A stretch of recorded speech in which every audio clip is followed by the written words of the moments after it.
And another reminder for you today that all across North Carolina, a tornado drill is set for 9:30. So state offices, public schools, all taking part, but you don't have to be part of an organized effort this morning. Yeah. Just take the time yourself to practice at home. We know tornadoes happen here in southeastern North Carolina. The video behind us in Brunswick County, unfortunately, deadly proof. You don't ever want to be caught off guard, so it's important to know exactly where to be when something like this happens.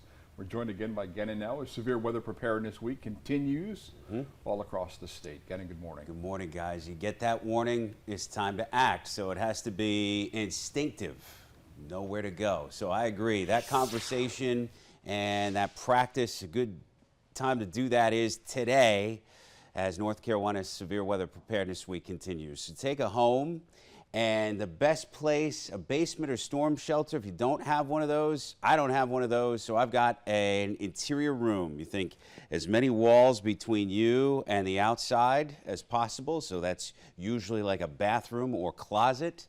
And of course, away from windows would be a part of that narrative. Get low and protect your head. I remember April 16th, 2011.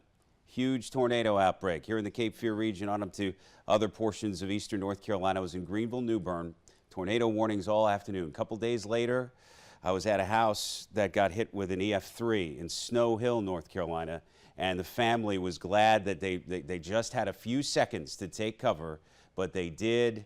The rest of their house was either gone or down to the studs, and they had like a shell of an interior room. And so that's where you want to find yourself. Thankfully, March can dish some severe weather, but we don't see it really looking forward from today in the upper level pattern into next week. We're going 7 days with this. What I do see is that some of this chilly air that we're feeling this morning, it's going to reload a time or two. So let's take you through it. Some low numbers. You know, it seems like the last month, 2 months, it's like, okay, well, it's been a minute since we've hit the 70s and 80s. We're due for another run, right? Well, not in this pattern. And some of these numbers cold enough to incorporate frost in some of the normally colder backyards and farmsteads tonight. Clawing our way to 60 today. That's it. And expanding your forecast through the weekend, and some rain chances sort of bracketing the situation.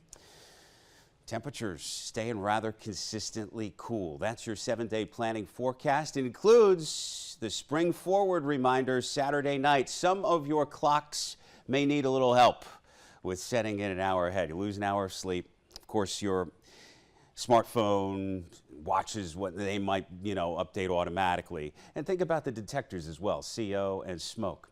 Getting you outside and the conversation back to the here and now with your West Shore Home First Alert Skycam from Ocean Isle Beach. New daylight knifing in from the east. Cold winds slashing in from the north. They came in the night, and so temperatures this morning upwards of 20 degrees lower than this time yesterday. That translates to a whole bunch of 40s as expected, and at times the wind chill as low as the 30s. All of these metrics inspiring you to layer up this morning. Real quick, we'll hit your saltwater boards today. A bright and brisk day at the beach. Surf's in the upper 50s. A high tide coming next hour for east and south facing beaches. And Bill, with this strong cold front having moved through in the night, things still pretty choppy and brisk on the water as a small craft advisory carries into today. Back to you.